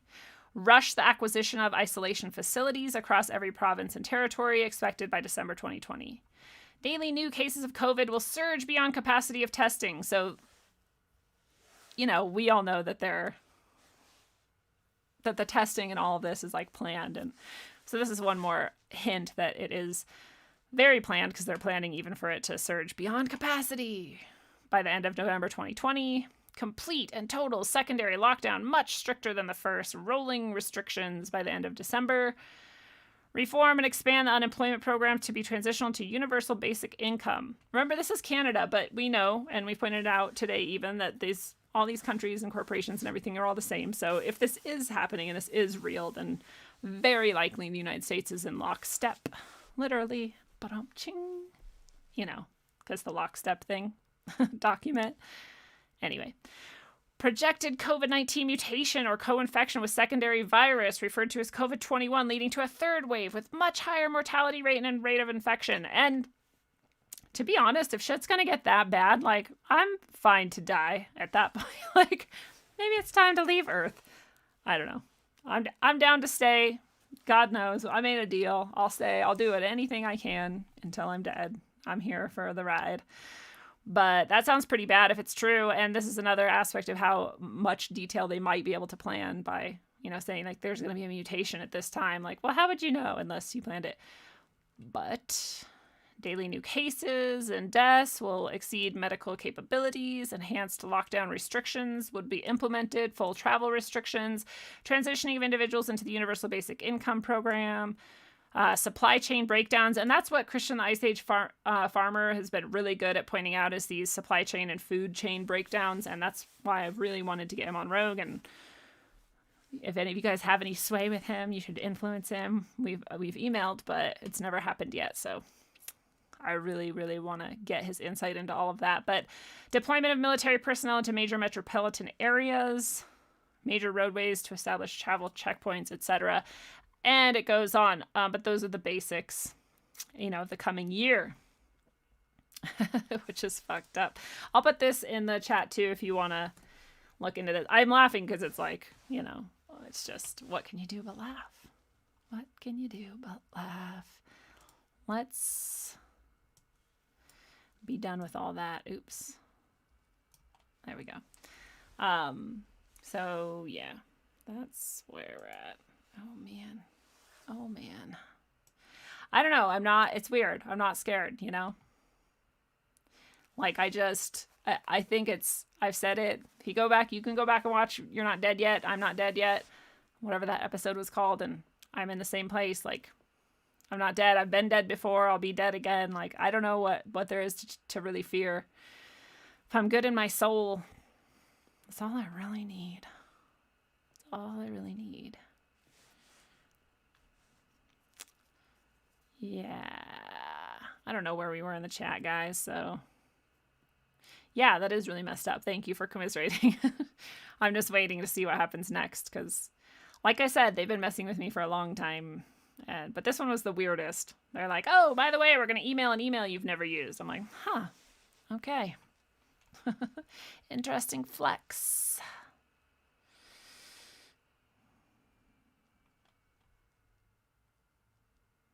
Yes, I totally support everyone who stopped using Facebook, and I totally get it. All right, so we're going to talk about meditation and altars. Oh, wow. Matt says he found a meteorite with metal detecting. I've always wanted to do metal detecting. I think it's hella cool. Finding meteorites is probably rad. And the energies, whether you believe that space is space or whatever, if like this thing came down from the sky, it's got that heavenly, again, we're looking at like symbolism, levels of symbolism. And so you're saying like this came down from the heavens. It came down from the heavens. So you have a piece of heaven in your hands. Like, that's amazing. That's a high energy. I would say that's a really high energy, and it'd be for your sort of etheric part of you, your highest mind or your soul. Are there bubbles within my moldavite? That's a good question. I don't know. There's definitely like, you saw the texture of it. Like there's definitely like chunks out of it. But yeah, and in this view, it looks black, but it's pure like glass green when you shine a light through it. It's beautiful. Thank you. The deal is for 7 billion souls. Maybe that was the cutoff. Maybe that was the initiating factor. They're like, all right, we got enough souls to harvest. We're finally made it to 7 billion. Let's do this thing. I don't know. Transition Integrity Project. I am not familiar with it. Yeah, you know what, Andrew Lockwood? Really good question. A paper book for how to start with meditation. So this book is the best. I'm actually going to find it right now and give you the link because I love it. And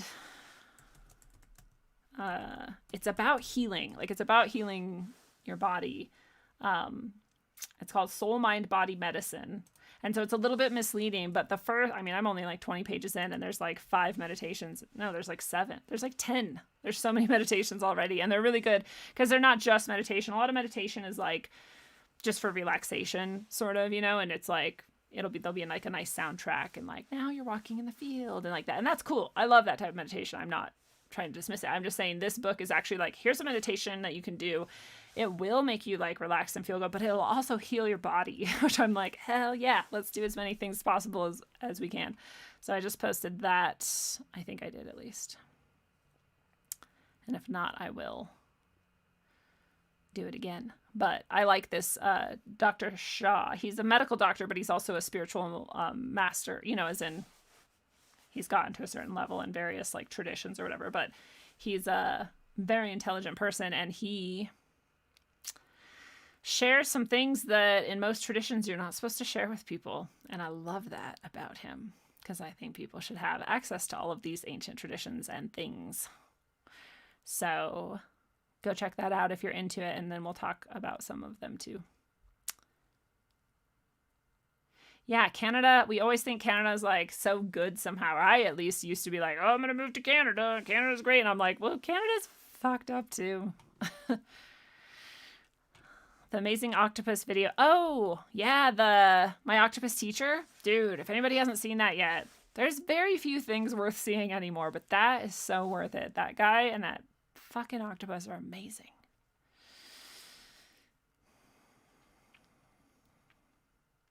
I'm with you. My mouth shall speak the truth. Evil elites will not win. It may appear as though they're winning, but they won't win. You know why? We already know. I don't even need to guess. Like, I know they can't touch my soul. The end. You lost. I won. There's nothing else that matters.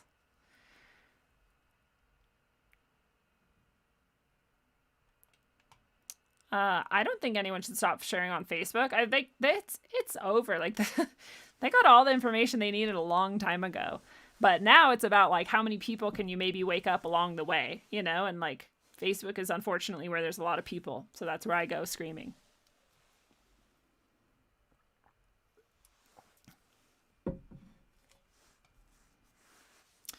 Oh, good. I'm glad you saw the light effect. Yeah, it's hard to show, but like when you shine a light through Moldavite, it's like clear glass. It's beautiful.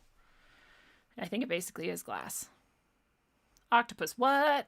It's on Netflix. It's called My Octopus Teacher, and it's an awesome documentary. I know, Netflix, whatever, but it's a really good. Dr. Shaw. Oh, Matt knows Dr. Shaw. What up? That's awesome. I've been doing a bunch of stuff with Dr. Shaw and the Love, Peace, Harmony movement. Like, it's really good stuff. And I'll say, with all due respect, that I was given by a master, a teacher. A teacher approached me and offered me teachings. And these teachings I was to never share with anybody. And I respect and honor that, even though part of me was very conflicted about it. I was like, how is it fair that I get to know these like ancient secret traditions and no one else does? Although again, I was very honored, and I practiced dutifully, and I practice every day. And anyway, always a part of me is pretty sad that I can't just share this with anyone. I in fact swore a vow that I wouldn't. And in this book by Dr. Shaw, and in many of his books, I'm sure is the exact same practice.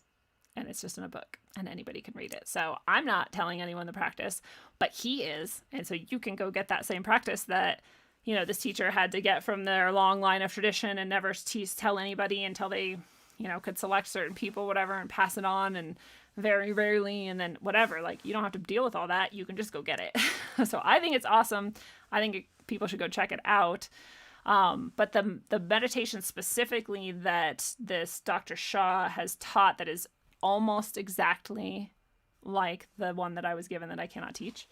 So I won't teach you that one, but I'll tell you about the Dr. Shaw one. Is about using visualization and sound and your soul to empower this part of your body that's in your lower abdomen. It's like a little bit below your belly button and a tiny bit in from your belly button. And it is called your lower dantian. It's an energy center. Sorry. And you can hold your hands in this way. That's called the yin yang. You can grab your left thumb with your hand like this, like a fist, and then wrap your hands around. And then, yeah, that thumb's kind of free. And then you put it down on that part of your body that I just described right below your belly button. And you're basically going to just imagine a light ball glowing there. And you're going to do this as much as you can. And if you want to add the sound to it, then you can say the word Joe, like Joe, even though it's, I think, XUI or something. And that's the name of this energy center in Chinese. It's actually the number 9, but this is like the 9th energy center or something for some reason. But when you say it, Joe, you can actually feel the sound go to that exact area. So it's very interesting. And so you can say that over and over while you're imagining this light ball there.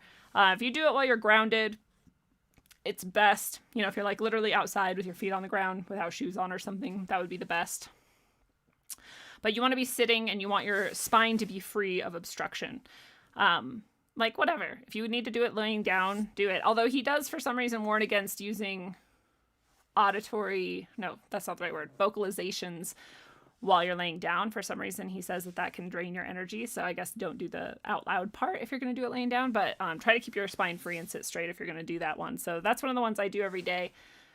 And since I have been doing it, granted, I did it for a long time with this other practice I wasn't allowed to talk about that isn't what I just told you, but it's very, very similar.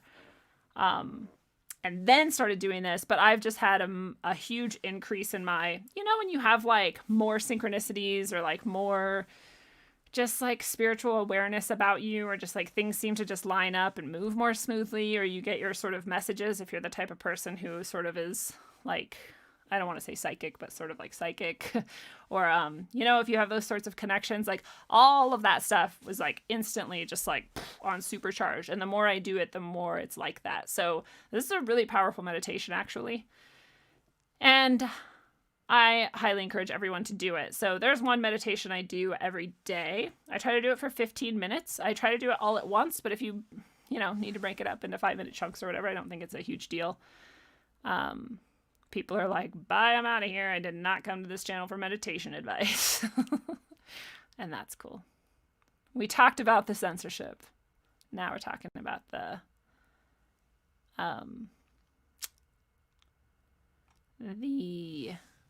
meditation. Sorry, I'm trying to find where I was at in the chat.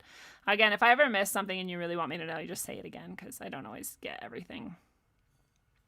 Weird. Ancient Diamonds wears a Moldavite and a black tourmaline combo, and things get really weird. That's interesting. I haven't ever worn this. I use this for my altar, and I use it for tarot readings, and I use it for like when I really need to get like in a deep connection, but I don't wear it. So that's wild. I don't know. This is huge too. This would be like bigger than most pendants that I wear.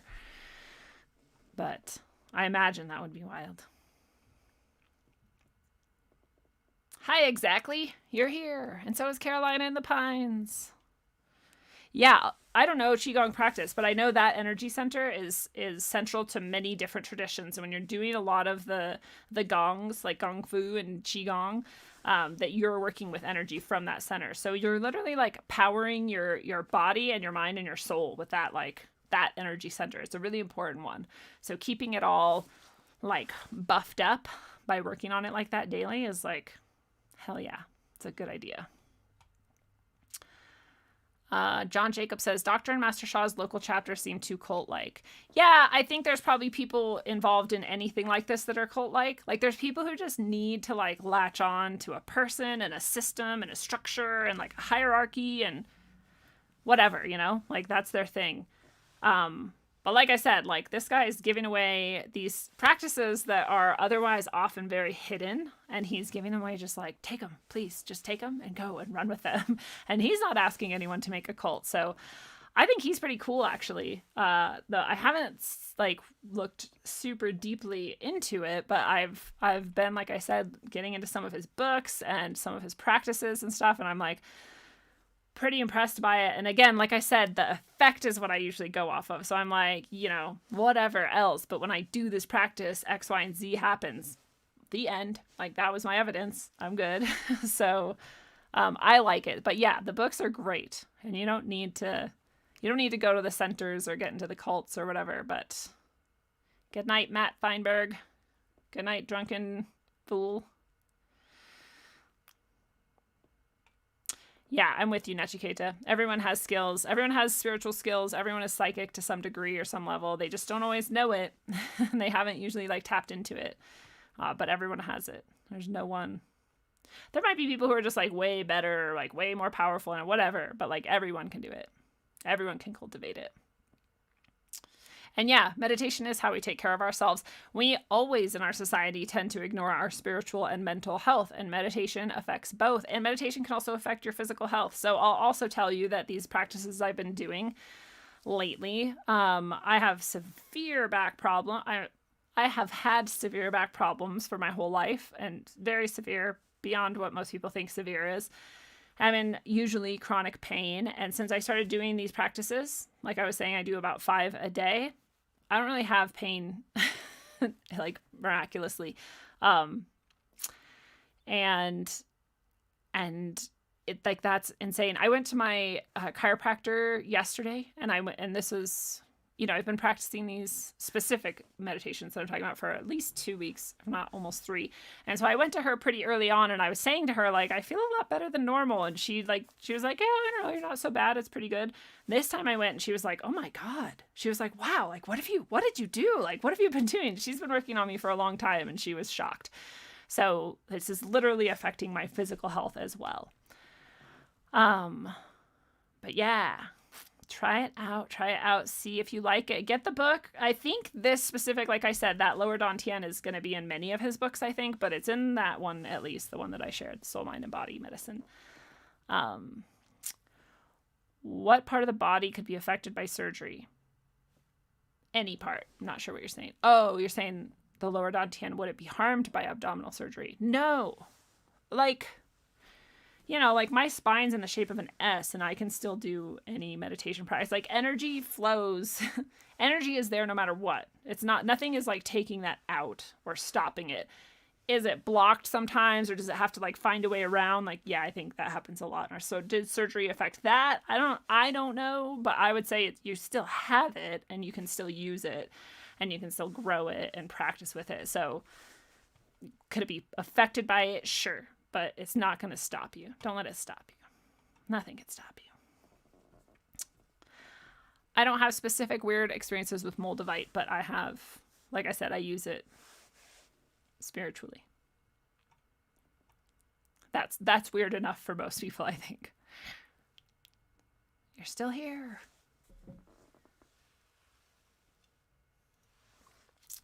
Yeah, be very careful what you take in. That's a great point. My mouth shall speak the truth. Says I'm very careful what I take in. Not a fan of some ancient practices, but I do meditate and do things similar to Tai Chi. And yeah, I think everybody should be very careful what they take in and which practices they adopt, and like whether or not it's going to work for you or be good for you. Like that's all very, very individualized and specific. And that's why there's 10 billion practices and 10 billion ways of doing these things, because there's so many different people, and there's so many different people with different needs and different levels of experience and whatever. And so what works really, really well for me might not work that great for you. And, like I said, some people don't like, I don't think anyone doesn't like Dr. Shaw. Like, yeah, you were saying John Jacob, it's more like some of his followers are kind of cult-like, but that's like anyone. There's like most of the YouTubers we all know have like cult-like followings of people who just like don't question them and are like undyingly loyal. And so that's just, I mean, I think that happens whether people like it or not, unfortunately. I think he probably doesn't like it. But anyway, I'm just saying, like, you're going to like some people and not other people. And you should latch onto what you like and take in what works for you. Lymphatic system, yes. When I get a massage, I have her sometimes drain my lymphatic system, which I only know because my boyfriend taught me about. And it's rough. To get your lymphatic system worked on in that way. Yeah, I've also had abdominal surgeries. I had, so I know what you mean, 100 days at a time. And I find that I'm also unstoppable. My mouth shall speak the truth. Baby steps. Yeah, I totally feel you. I totally get it. I'm coming, I think, from the similar place as you. My mouth shall speak the truth. So no worries here. I know, we generally have such good conversation and such good energy in the chats here, and I really like it. There was a couple days where there was some like rowdy characters in here, which is fine, but I was like, oh, please don't be the end of my great community and chats. I love you guys. So I'm glad that we still have this good energy going on. So I was going to talk about my altar, however. So I do have this altar behind me here. And it basically consists of some very spiritually meaningful artwork to me, and I have a sage, and I have why can't I remember, Palo Santo, and I have cedar and pine. I have it all mixed together, actually, because I like it as a mix. So when I burn it, I'm doing all of the things at once. I've got my crystals and stones up there, and I have a crystal and a stone for each direction. And I have some of my religious trinkets that have been passed down in my family. I shouldn't call them trinkets, but they're also very special to me. It's basically all of my most spiritually significant items that I have are there. So my altar came about very organically. In no way did I ever set about to have an altar. And I don't even know if I should call it an altar, because it's not for any purpose except to hold like my intention and my spiritual truth in a physical location. And the main point of that is just to have me like remember every day to be like, oh yeah, like, I'm grateful, I'm here, I'm a soul, here's my spiritual intention. You know what I mean? It's like to keep me on track spiritually. I don't call in entities ever, period. If anything, this keeps them out. So I don't even know if I should call it an altar. It's my spiritual space. My spiritual space is right there. These stones that I have, like I said, that I use for each direction, north, south, east, west, they also came to me very organically. Each one of them literally was given to me or appeared in my life. And each of them just so happened to have qualities and characteristics about it that matched the north, south, east, and west directions. And so that's what I use them for, because in my traditions, the directions are very important. And I think in many ancient traditions they are, so that's pretty normal. And so that's basically my altar. I don't know what else to say about that. If you have questions, let me know. And yeah, back to meditating. I told you of that one practice. Another meditation I do is, and maybe this is the last one I'll share with you for today, and then we'll maybe call it a night. But another one I do is also from Dr. Shah, and I really like this one because it works on all of your energy centers or all of your chakras at once. And you're really you're doing the same sort of thing. You're going to use your soul, your mind, and your vocalization, your body, in order to, increase the energy flow in these areas. And so you're basically calling out the names of each of your chakras. It's in Chinese. Again, he's Chinese, so whatever. I don't think it matters. So I don't think language is a barrier. So you literally say He Hung Hong Ah Shi Yi Wong, and those are your 7 chakras. He Hung Hong Ah Shi Yi Wong. And then you say Yo to bring it back down. Yo is the channel that goes back down and brings it back to the base. And so you just chant that. But while you're chanting it, you're also visualizing it. So when you breathe in, you're breathing in golden light. And again, if you're someone who's very careful about what you draw in, for me, when I'm breathing in golden light, I'm literally breathing in, like in my mind, I'm like, this is God. I'm breathing in God's light, and that's it. Nothing else is allowed in this light. This is God's light. So whatever you need to tell yourself, is fine with whatever your intentions are. It's really about what works for you. So I'm breathing in God's light down to the core, the root chakra, and then as I chant each name, I bring that light up. And when it hits my crown chakra, I then say Yo, and I bring it back down. And I just do that over and over again. And again, I try to do that for about 15 minutes. And that's another one that has made me feel really, like if I'm like freaking out about something, or I'm like sad, or I'm whatever, and if I can remember to stop and pause and consider and breathe, then I can do that practice. And I'm instantly like right back in that place of like, oh yeah, everything's fine. I'm just a spirit on the earth. Like, it's all good. It's really helpful. But like I said, it also just like, it seems to just like clear. I don't know. I can't express exactly what it is, but you know what it's like when you're doing something and your mind feels more clear and your like spirit feels more light and happy, and your body is healing itself from decades of trauma. Like, and those are pretty good things. So that's where I'm at. 100 days at a time says 7 chakras. Some of them do 13 or whatever. Yeah, there's a lot of people who have different ideas about how many chakras there are. There are people who say 9, like there's one more above your head and one more below your root chakra. There's a lot. Like I said, that Zhou, that lower dantian, that's your 9th. So if that's your 9th, what's your 8th? I don't know. I haven't learned that yet. But so there's at least 9 in this system. I think there's a lot. I think we talk about that central channel a bit. I think that's like the most easily accessible to most people, but I think there's lots of energy centers around your body. But I know Palo Santo is so good smelling. It's the best. Bye, Lavendra. Yeah, I did. I got sick too as well when we did lymphatic cleansing.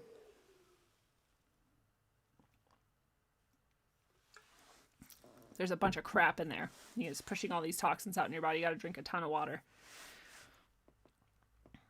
And put some minerals back in your water as well. Yeah, so my idea about an altar is like that. It's a spiritually significant spiritual center. Like some people, I think, when they're talking about altars, they're like, oh, you're going to like sacrifice something on the altar? Like, no. Or like they're doing magic on it and they're like literally altering like reality with it. Like, I'm not doing that. But if people are doing that, that's their thing. Like, so I don't, like I said, I don't even know if I should call it an altar, but spiritual center, a spiritually significant spiritual center, spiritually meaningful location to you. I think that is what is important, no matter what your background or your tradition or your sort of, you know what I mean, whatever your spiritual viewpoint is. I think anybody can have a little area where they kind of keep all their significant stuff and keep the energy high in that area. You know, I put my orgone up here when I'm done making it and I let it charge there for like a few days or weeks. So if you buy a piece of orgone, like you get all that goodness too. It is pretty high energy stuff. And I let other things, you know, chill there if I want them to be extra powerful. If I'm making like, I always bless my water, but if I'm making like holy water, if you want to call it that, then I let it charge up there for a while. Get that good energy in it. But sage can intensify. Sage is for clearing usually. So you want to clear out like negative or heavy energy. Singing, yeah. Singing is very powerful for being in the here and now. It's also very powerful for manifest. I mean, you're literally creating vibrations to send out into the matter around you. So you're speaking or singing, and you're putting all that emotion into it. Usually if you're singing or chanting, you've got this emotion attached to it as well, and that's part of why it's powerful. And so adding these things to it. So when I do that little hey hong hong shi wong yo, I'm basically singing it. I'm not going to sing for you, sorry, but I do sing it, and I think that helps. I know, Dakatis Moonblade says it sucks that we can't do it in public without looking crazy. I actually do. When I'm driving, I'm usually doing that or another one, or when I'm walking I am, but I'm doing it really kind of quietly because I like don't want people to think that I'm insane. And then I'm here doing a public show about it, so obviously I don't care if people think I'm insane. But interesting. My mouth shall speak the truth says, if you study medical books, you will find a lot of spiritual things. Example, undeveloped cones in your eye bringing in light to the brain are called remnants. Really? That's fascinating. And the only time you need it is in the public. Yeah, well, you can do it really quietly. You can be like, hey, hong hong shi wong no. You know, you can whisper it, or you can even just visualize it and not say it out loud at all. I also do that, but I'm like saying it in my mind. You know, it's like the most powerful you can be is to be sitting straight with your spine unobstructed, relaxed, comfortable, and, you know, like singing it loudly or whatever. But you modify for whatever your needs are. It'll still be great. Oh, another good point. The center spot where your pineal gland is located on either side is called the temple. The temple is in here. You go through the temple. But yeah, so there's a lot more practices. Like I said, I was thinking of doing a whole episode just on possible meditation techniques. I know Phoenix Aurelius gave us all the opportunity to download his tools. They're not really meditation, but they're like visualization and meditation tools. So if you go to his site, if you use the link below this video or below this podcast, whatever you're doing, to click on the link to get to Phoenix's site, then you can also download for free. It's under media, and I think it's under tools, and it's an album. And that album is free if you type in the code Going Rogue. No, I'm sorry, Rogueways. Going Rogue is the code to get 15% off anything site-wide. So while you're there, if you decide you want some spagyric remedies or other things, you can get 15% off those things by using that link and that code. Going Rogue is the 15% off. Rogueways is the free downloadable album for energy and meditation and visualization techniques. So those, I was thinking of using some of those, some of these that I'm learning, and then some of the others that I've sprinkled throughout my life and doing a whole episode on that. So perhaps we'll do that. But on Thursday, what's coming your way is Gary Wayne.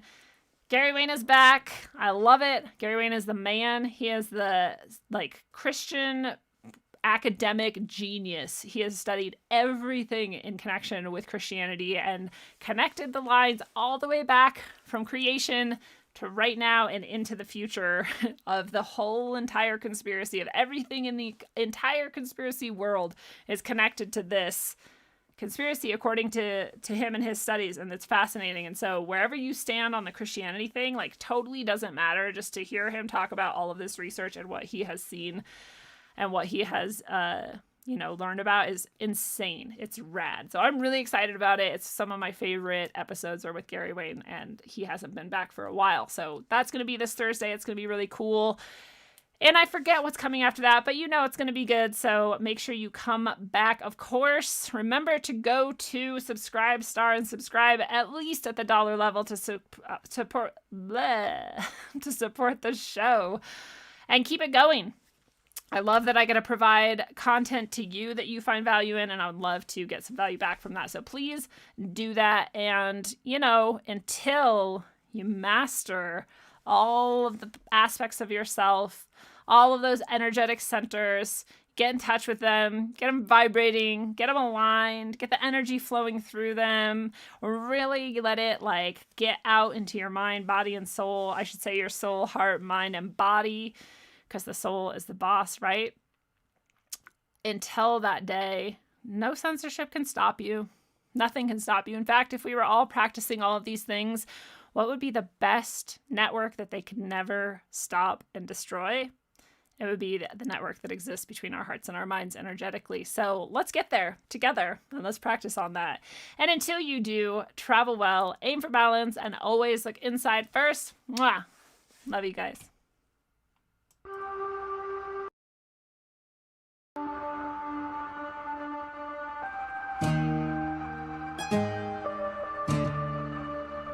Mind is elusive, time is exclusive, round trip all inclusive, the island is abusive. Jekyll's wearing hides in plain sight lines, heckle devils blind by strange slight lines. Light designed as their own resource, if they control the narrative there's no recourse. Prophecies diseased by a strong overreach, time ain't a seat that sits idly by while preach. Watching bodies wither as they slither like a sailed river on a land of which they don't own a sliver.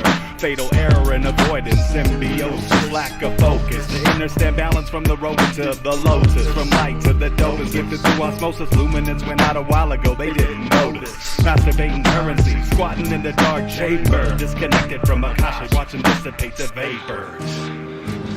You still don't get it, do you, boys? There ain't no countries anymore. No more good guys. They're running the whole show. They own everything, the whole goddamn planet. They can do whatever they want. What's wrong with having it good for a change? And they're gonna let us have it good if we just help them. They're gonna leave us alone, let us make some money. You can have a little taste of that good life too. I know you want it. Hell, everybody does. Do it to your own kind. What's the threat? We all sell out every day. Might as well be on the winning team.